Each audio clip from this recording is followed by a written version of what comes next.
শিখেছি। আজকে আমরা লেকচার 3-তে একটি অঙ্ক সলভ করার চেষ্টা করব এবং কিছু সম্ভাব্য প্রশ্ন তোমাদের বোর্ড কোশ্চেন থেকে দেওয়া, অর্থাৎ বিভিন্ন বোর্ডে আসছে এরকম প্রশ্ন এবং বিভিন্ন টেস্টের কোশ্চেনে আসছে এরকম কোশ্চেন নিয়ে আমরা আলোচনা করব। তাহলে আমরা আজকে রেওয়ামিলের প্রথম ভাগের আমরা শেষ ক্লাসটি আজকে করতে যাচ্ছি।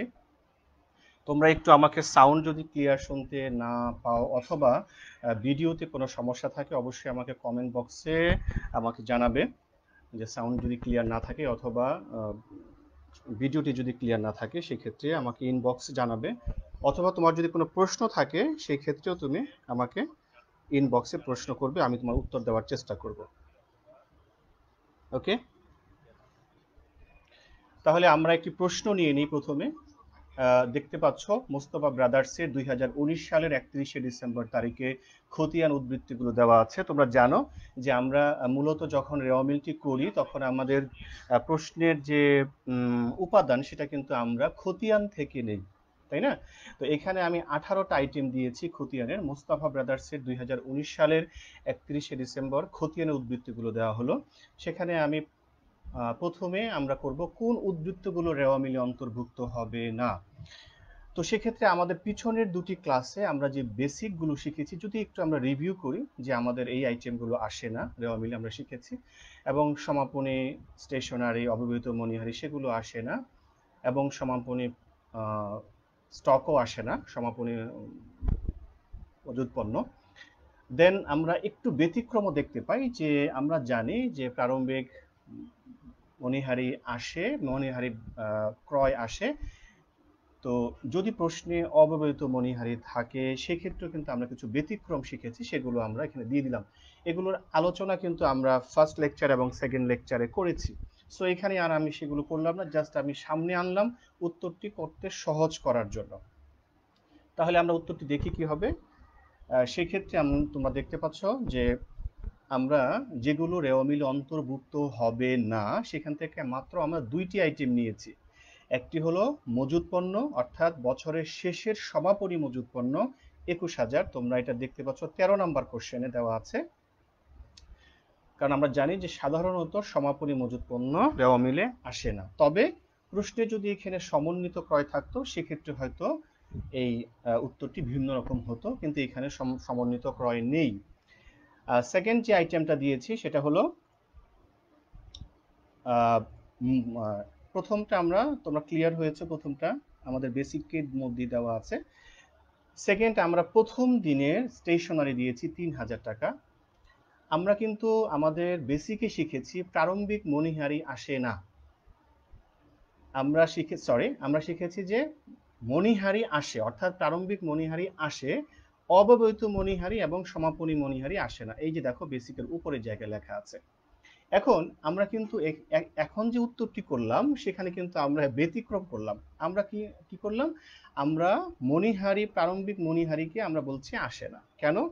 এখানে আমাদের যে ব্যতিক্রম ঘটনাটি ছিল, অর্থাৎ এই যে ব্যবহৃত মণিহারি, দেখো আমাদের প্রশ্নের 14 নম্বরে ব্যবহৃত মণিহারি আছে। তাহলে আমরা বেসিক কি শিখেছিলাম, যে যদি কোনো প্রশ্নে ব্যবহৃত মণিহারি থাকে তাহলে প্রারম্ভিক মণিহারি আসবে না, সেক্ষেত্রে ব্যবহৃত মণিহারি আসবে এবং সমাপনী মণিহারি আসবে। এই বেসিকের উপর ডিপেন্ডস করে আমাদের এই প্রশ্নে মণিহারি, অর্থাৎ প্রথম দিনের মণিহারি, প্রারম্ভিক মণিহারি আমাদের এই রেওয়ামিলে অন্তর্ভুক্ত হবে না। সেই ক্ষেত্রে আমাদের রেওয়ামিলে অন্তর্ভুক্ত হবে না এমন আইটেমের যোগফল হবে 24,000। আশা করি তোমরা এটা বুঝতে পেরেছো, বিকজ আমি একদম উত্তরের সাথে সাথে তোমাদের বেসিকটাও দিয়েছি, যাতে তোমাদের বুঝতে অসুবিধা না হয় এবং পিছনেরটা একবারে রিভিউ হয়ে যায়, এভাবে করেছি। ওকে,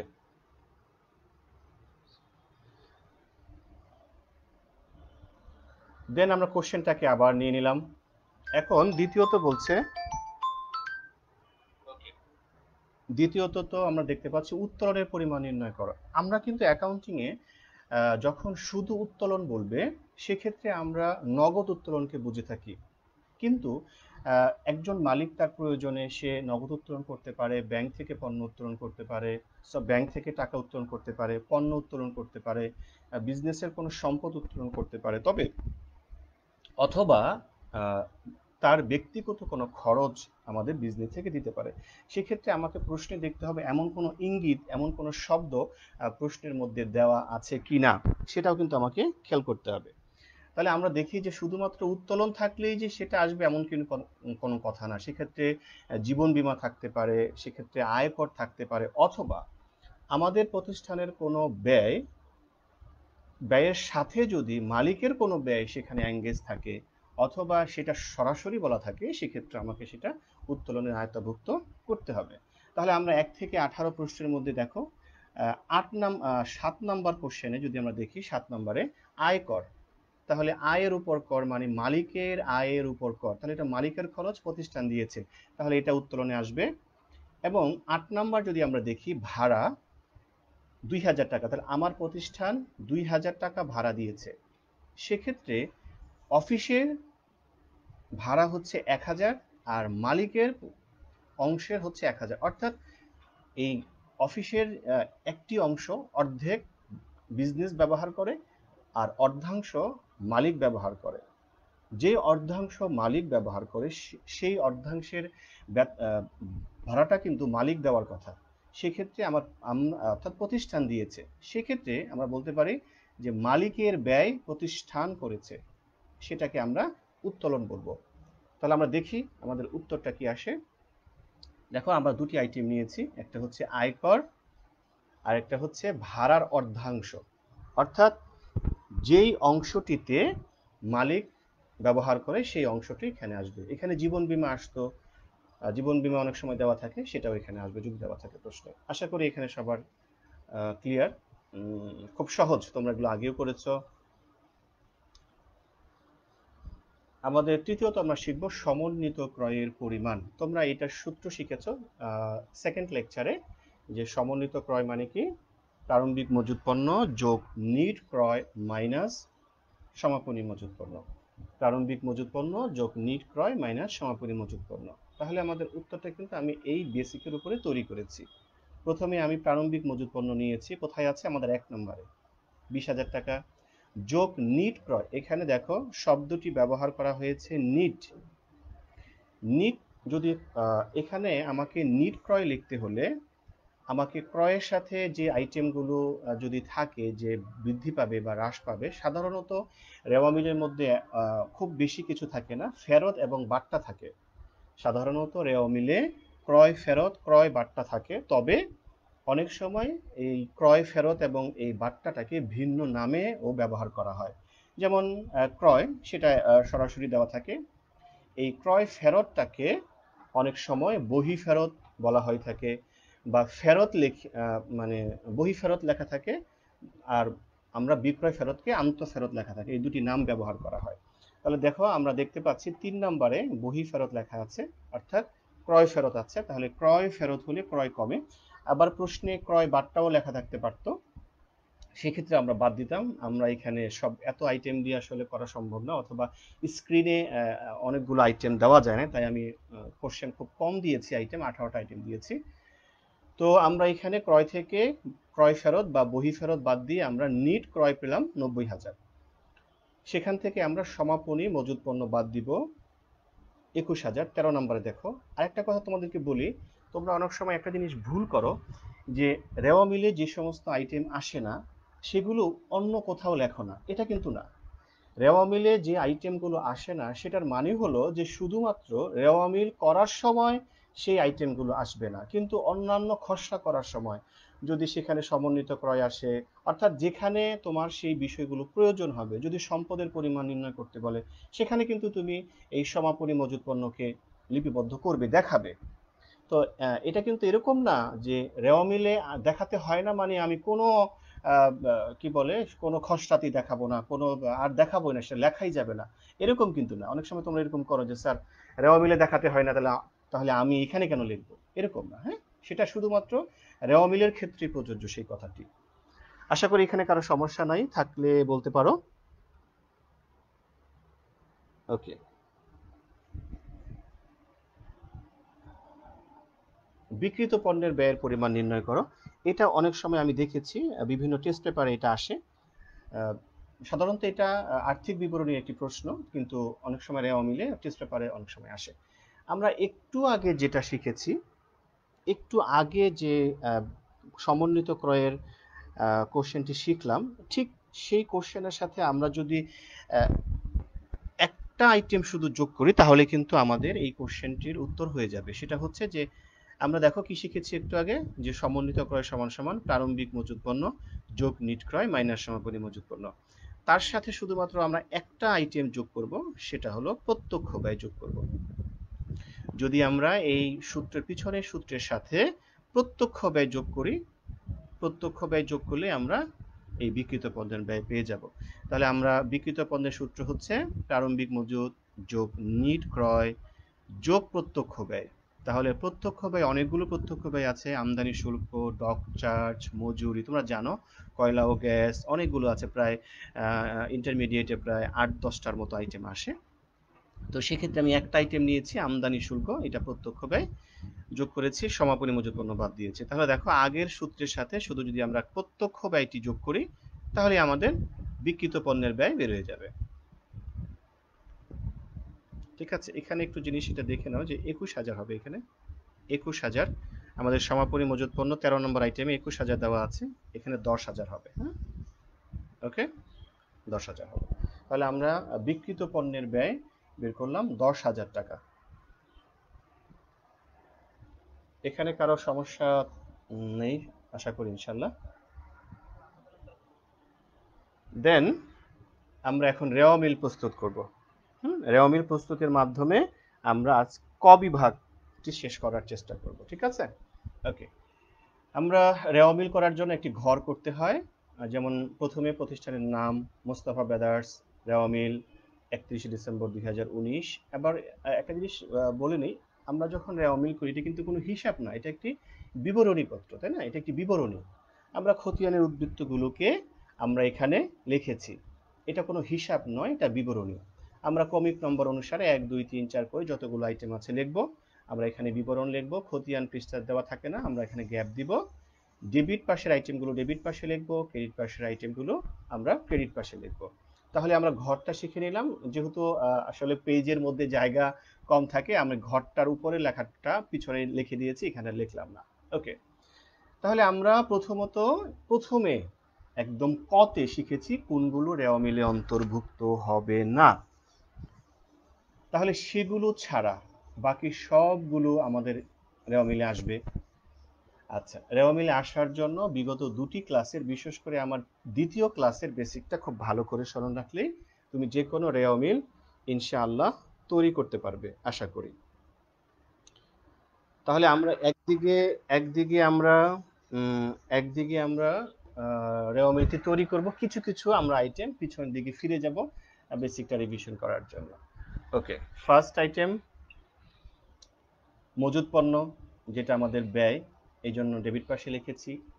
2, বকেয়া শিক্ষানবিশ ভাতা। তোমাদের বেসিকে শিখিয়েছিলাম ভাতা স্যালামি, এই হেডিং এর উপরে আমরা শিখিয়েছিলাম। তো বকেয়া শিক্ষানবিশ ভাতা, শিক্ষানবিশ ভাতাটি একটি ব্যয়, সেক্ষেত্রে বকেয়া ব্যয় দায় হয়, এই জন্য আমরা এটা ক্রেডিট পাশে লিখেছি।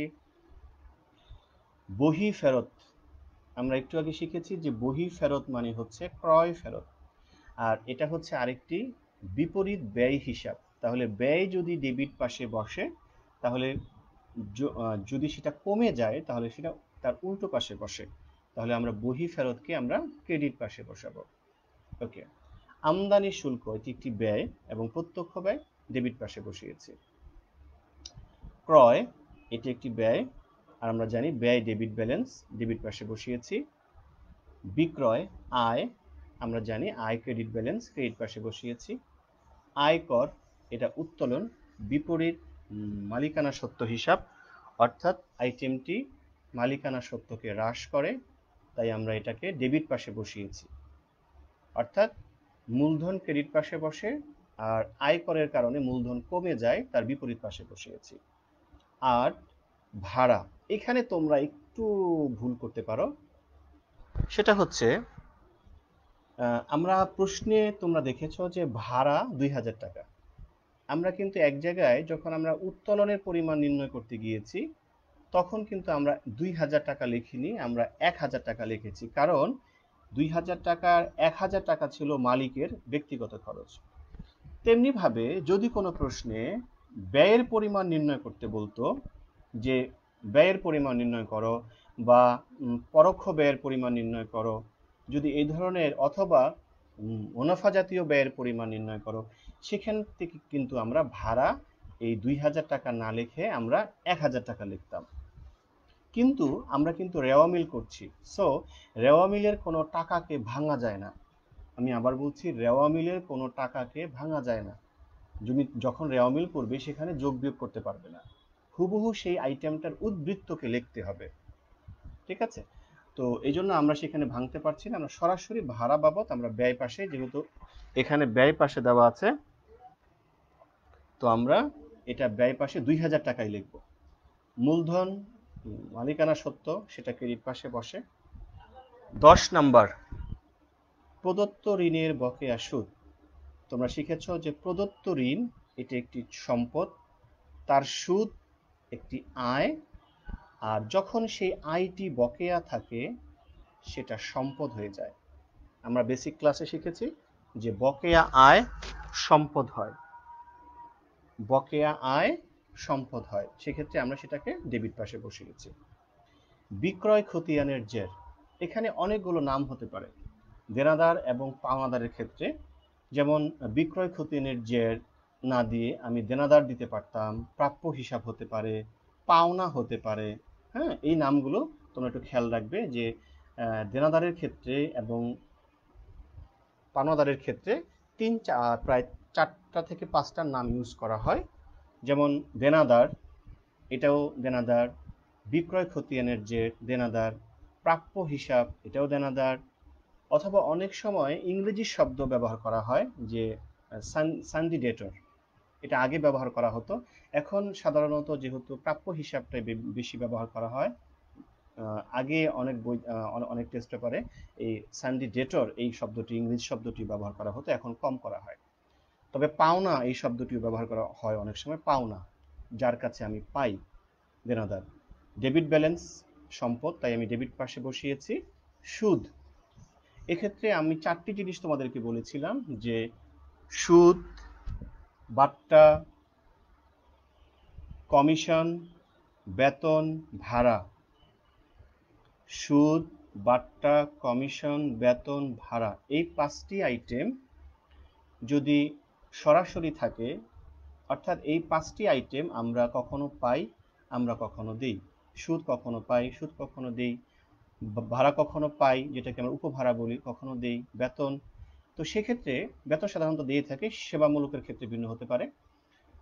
তো এই সব ক্ষেত্রে যদি এটা স্পষ্ট না বলা থাকে যে আমি দিয়েছি না পেয়েছি, প্রদত্ত না প্রাপ্ত, সেক্ষেত্রে অ্যাকাউন্টিং অ্যাজাম্পশন হলো সেটাকে প্রদত্ত ধরতে হবে, ব্যয় ধরতে হবে। তাহলে আমরা জানি ব্যয় ডেবিট ব্যালেন্স, আমরা ডেবিট পাশে বসিয়েছি। ব্যবহৃত মণিহারি, এটা আমার ব্যয়। দেখো একটা জিনিস, এখানে ব্যবহৃত মণিহারি ইউজ করেছি, কিন্তু আমরা প্রারম্ভিক মণিহারি কোথাও লিখিনি ব্যবহৃত মণিহারির মধ্যে, কারণ ব্যবহৃত মণিহারির মধ্যেই সেই প্রারম্ভিক মণিহারিটি অন্তর্ভুক্ত আছে, যেটা তোমরা সেকেন্ড ক্লাসে সূত্রের মাধ্যমে তোমাদেরকে দেখিয়েছি। 14 নম্বর, প্রাপ্য কমিশন। তোমাদের সূত্রে কি ছিল, যে কোনো শব্দের আগে যদি প্রাপ্য থাকে সেটা সম্পদ হয়, যে কোনো শব্দের আগে যদি প্রদেয় থাকে সেটা দায় হয়। তাহলে এখানে কমিশনের আগে প্রাপ্য শব্দটি ব্যবহার করা হয়েছে, তাহলে প্রাপ্য মানে হলো যে আমি পাবো, আর আমি বলেছি যে প্রাপ্য হলেই যে কোনো শব্দের আগে, যে কোনো হিসাবের আগে প্রাপ্য শব্দটি ব্যবহার করলে সেটা সম্পদ হয়ে যায়, আর সম্পদ ডেবিট পাশে বসে। অগ্রিম শিক্ষানবিশ সেলামি, তোমাদের বেসিকের ভাতা সেলামি দিয়ে আমি শিখিয়েছিলাম শিক্ষানবিশ সেলামি এটি একটি আয়, অগ্রিম তার আগে আছে, তাহলে অগ্রিম আয় এটি চলতি দায়, আর দায় ক্রেডিট পাশে বসে। আরেকটি জিনিস তোমাদেরকে বলি, অগ্রিম এবং বকেয়া কখনোই আয় এবং ব্যয় হবে না, কারণ আয় এবং ব্যয়ের আগে অগ্রিম এবং বকেয়া বসে। তো কখনোই আয় এবং ব্যয় হবে না, অগ্রিম এবং বকেয়া, হয় সম্পদ হবে না হয় দায় হবে। কখন সম্পদ হবে? যদি সেটা ব্যয়ের আগে আয়ের আগে ব্যয়ের আগে বসে। আর কখন দায় হবে? যখন আয়ের আগে বসে। Thank you. 16 নম্বর, পাওনাদার বাট্টা সঞ্চিতি। পাওনাদারের বাট্টা সঞ্চিতি, সেক্ষেত্রে আমরা সঞ্চিতির ক্ষেত্রে বলেছি যে সম্পত্তির সঞ্চিতি ডেবিট হয়, দায়ের সম্পদের সঞ্চিতি ক্রেডিট হয়, দায়ের সঞ্চিতি ডেবিট হয়। আরো অনেকগুলো কজ তোমাদেরকে ওখানে এক্সপ্লেইন করা হয়েছিল এবং কিছু শর্ট টেকনিক বলা হয়েছিল, যে পাওনাদারের বাট্টা সঞ্চিতি, প্রদেয় নোটের বাট্টা সঞ্চিতি, হ্যাঁ, প্রদেয় বিলের বাট্টা সঞ্চিতি, এই তিনটি ছাড়া যত সঞ্চিতি আছে, সাধারণ সঞ্চিতি, দেনাদারের বাট্টা সঞ্চিতি, সব সঞ্চিতি ক্রেডিট পাশে বসবে, কুঋণ সঞ্চিতি। ওকে, এখন আমরা দেখব আমরা আমাদের নিয়ম অনুসারে বেসিক দিয়ে আমরা রেওয়া মিলের আইটেমগুলোকে যেগুলো অন্তর্ভুক্ত হয় সেগুলো আমরা অন্তর্ভুক্ত করলাম। তারপর কি হওয়ার কথা? রেওয়া মিলের দুটি পাশ, ডেবিট পাশ এবং ক্রেডিট পাশ মিলে যাওয়ার কথা, কিন্তু সব সময় যে মিলবে এমন কিন্তু না। তো গাণিতিক শুদ্ধতা তখনই যাচাই হবে, তখনই সেটা শুদ্ধ হবে যখন আমার রেওয়া মিলটির দুই পাশ মিলে যাবে। কিন্তু যদি না মিলে তাহলে দেখতে হবে কোন পাশ ছোট আছে। সেক্ষেত্রে আমাকে খুঁজতে হবে যে ডেবিট পাশে যদি ছোট হয় সেক্ষেত্রে উত্তোলন আছে কিনা, তাহলে আমাকে উত্তোলন ব্যবহার করতে হবে। অথবা যদি ক্রেডিট পাশে ছোট হয় দেখতে হবে প্রশ্নের মধ্যে মূলধন আছে কিনা। সাধারণত এইসব প্রশ্ন কম আসে, আমি তারপরেও স্কোপ বলে যে আসতে পারে, টেস্টে এই ধরনের কোশ্চেন দিয়ে দেয়, মূলধন দেয় না, সেক্ষেত্রে আমাদের অনিশ্চিত হিসাব না দিয়ে মূলধন লিখতে হয়। তবে বেশিরভাগ ক্ষেত্রে যদি পার্থক্য থাকে সেটা আমরা অনিশ্চিত হিসাব দিয়ে সেটাকে বন্ধ করে দেই। এটা একটি সাময়িক হিসাব, তোমরা জানো। সেই ভুলটি ধরার এবং ভুলটি সংশোধন করা পর্যন্ত আমরা এই অনিশ্চিত হিসাবকে রেখে থাকি। কোন পাশে? যেই পাশে কম। তাহলে আমাদের দেখতে পাচ্ছি আমরা ক্রেডিট পাশে 65,000 টাকা আছে এবং ডেবিট পাশে কিছু কম আছে। কত কম আছে? 2300 টাকা কম আছে। এই যত কম আছে সেটাই হবে অনিশ্চিত হিসাব দিয়ে আমরা রেওয়া মিলটি ক্লোজ করে দেব। এইভাবে আমরা রেওয়া মিল করবো এবং বেসিক দিয়ে কখনোই মুখস্থ করার চেষ্টা করব না যে কোনটা কোন পাশে বসে। তো তোমাদের এখানে কোনো আইটেম যদি না বোঝো যে আমি এটা বুঝতে পারছি না কেন এই পাশে বসলো, তোমরা আমাকে প্রশ্ন করতে পারো, এখানে আমি উত্তর দেওয়ার চেষ্টা করবো ইনশাআল্লাহ।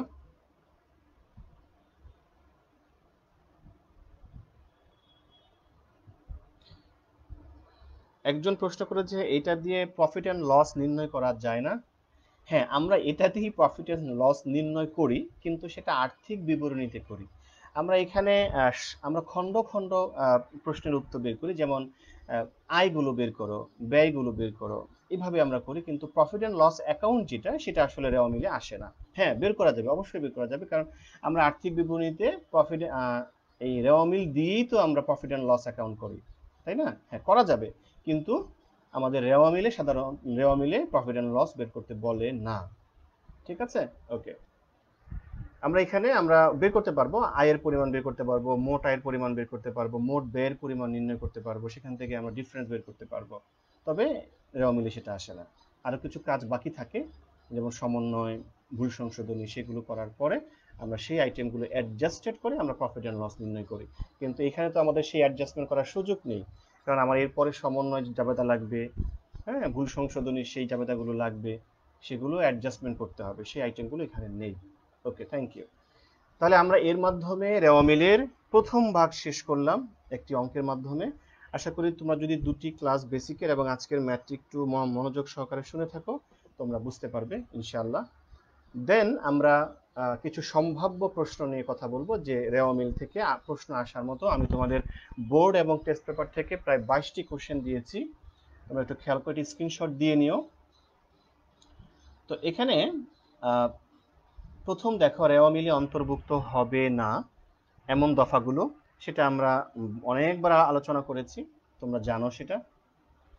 দেন দ্বিতীয়ত, মোট সম্পদ ও দায়ের পরিমাণ নির্ণয় করো। এখানে একটি শব্দ খেয়াল করো, মোট সম্পদ।